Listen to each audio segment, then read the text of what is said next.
pour entrer dans le monde divin après sa mort, il faut avoir un élément. Vous vous rappelez, je vous ai parlé, il faut avoir un élément en soi, c'est le principe des porteurs d'anges, hein, mais ça va plus loin que ça. Il faut avoir un élément en soi, quelque chose qui a été travaillé et qui est comme un organe de Dieu et qui fait qui est comme en harmonie avec le monde de Dieu et qui fait que avec cet élément, s'il a été suffisamment formé, élaboré à l'intérieur de nous comme un corps, comme un organe réel avec lequel on vit, alors on pourra entrer par cet organe, par cet élément du monde divin en nous, dans le monde divin. Et donc, je vous lis le psaume, ou une partie du psaume, je sais plus, et il me vient ça, la cérémonie de Christian Rosecroix, parce que c'est ça la cérémonie de Christian Rosecroix, c'est-à-dire des mystères de Rosiel. Tu dois écrire sur une pierre une vertu, mais ça peut être un symbole aussi. Tu peux essayer par exemple un symbole vivant, vous voyez. Ça peut être le drapeau de la nation essénienne, par exemple, le symbole de l'école, l'agneau de Dieu, ça peut être la menorah, ou alors ça peut être une écriture, une vertu, quelque chose que tu portes. Même pas forcément la vertu de ton ange ou de ton nom de la mère, quelque chose qui est réellement vivant en toi et avec lequel tu sais que tu pourras entrer dans le monde divin après ta mort. Et donc tu écris ça sur une pierre parce que c'est la notion. Christian Rosecroix, il a énormément travaillé avec les pierres. J'expliquerai un peu ces choses dans le séminaire. Et la pierre qui va redevenir du sable, et il faut qu'elle est portée, c'est-à-dire la pierre du corps. C'est plus l'enseignement de la pierre philosophale des alchimistes.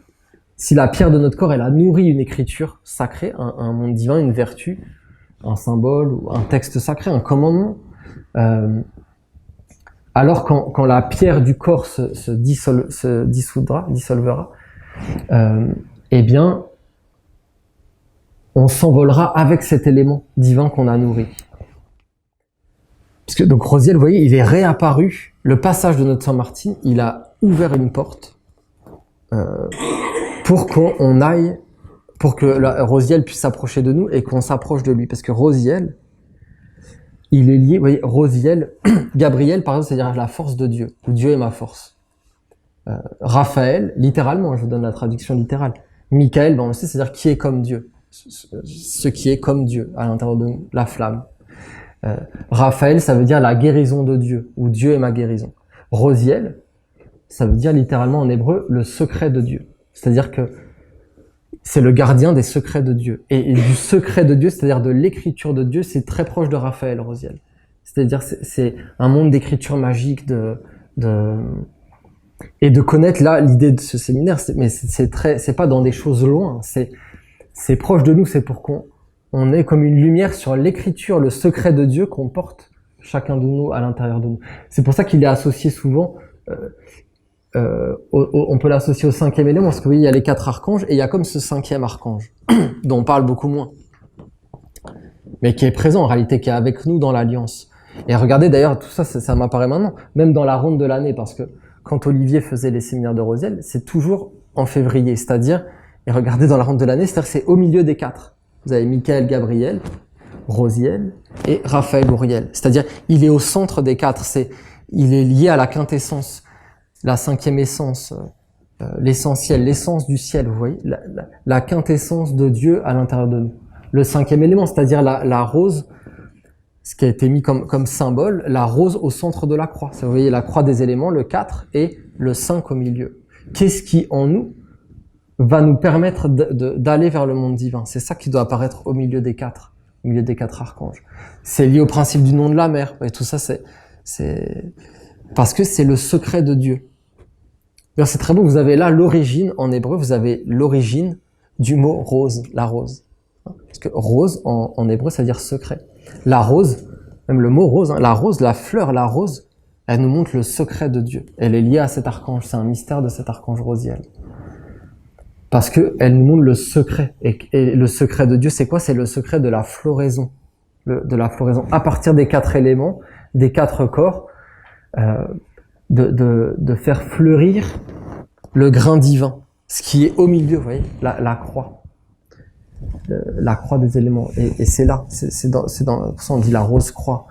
La rose au centre de la croix. Ce qui doit fleurir au milieu des 4 éléments et des 4 corps.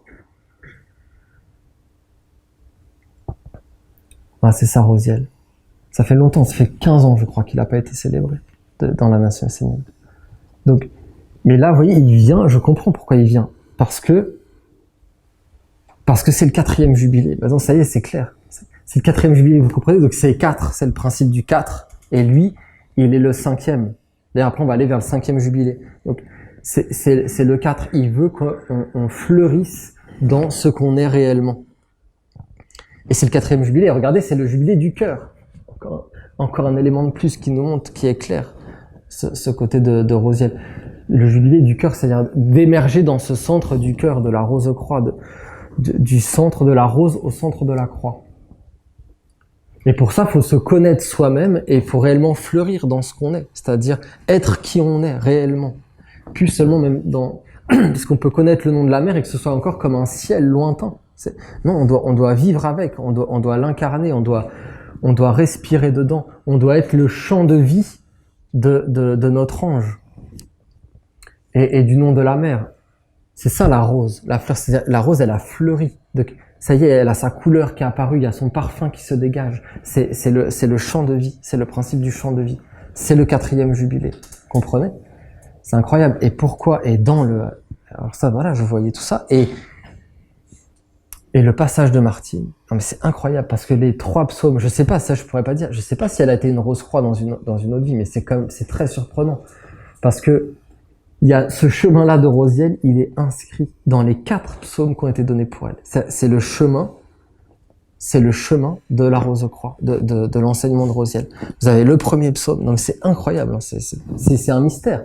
Le premier psaume, c'est sur les 4 éléments. Vous voyez, la pyramide. C'est un psaume de Michaël sur la pyramide, je sais pas si vous vous rappelez, c'est d'une beauté ce psaume-là, le premier, où l'archange, il dit justement que les 4 éléments doivent vibrer à la même intensité, vous vous rappelez? À la même intensité vibratoire. Ça, c'est déjà une première clé. Les 4 corps, les 4 éléments, ça nous parle de la croix. Après, le deuxième psaume, c'était sur le mystère de la fleur. C'était la floraison et la traversée. C'est-à-dire, c'était lié au triangle des invocations, la traversée de l'eau.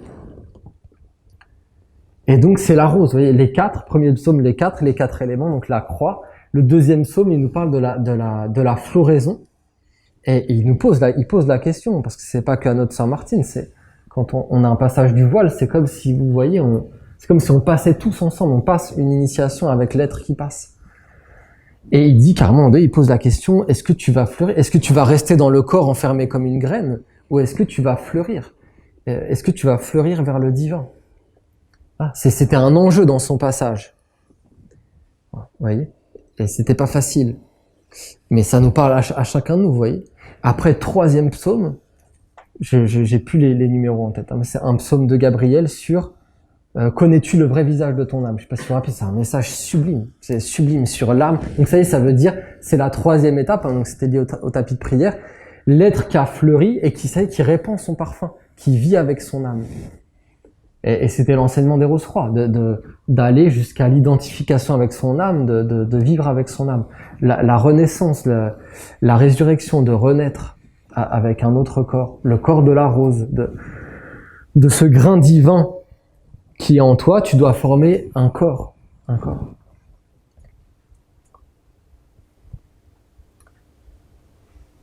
Du beau retournement du cœur, hein, c'est les 7 étapes, du beau retournement du cœur, c'est-à-dire l'éveil du grain, et la 7e étape, ce qui était un grain à la première étape, ça doit être un corps. Il y a eu 7 étapes, et ça doit être un corps constitué, un corps d'immortalité, avec lequel tu vis. Et là, ton âme, elle peut vivre. Et là, si ton âme, c'est les neiges, elles viennent, les branches, elles craquent pas, et les arbres, ils s'effondrent pas, parce que t'as formé un corps. T'as formé un corps, une coupe, qui te permet de vivre avec les eaux d'en haut, c'est-à-dire avec la neige, avec les mondes supérieurs. Voilà. Et après, magistral, le psaume de conclusion de son passage, je vous dis, c'est le psaume 46 ou 48 de Gabriel, sur comment attirer l'attention du monde divin, c'est le titre, et c'est là où il dit, il y a toute la synthèse, et je vous dis, c'est tout. Ce psaume, il résume l'initiation de Christian Rose-Croix. Il résume toute cette cérémonie.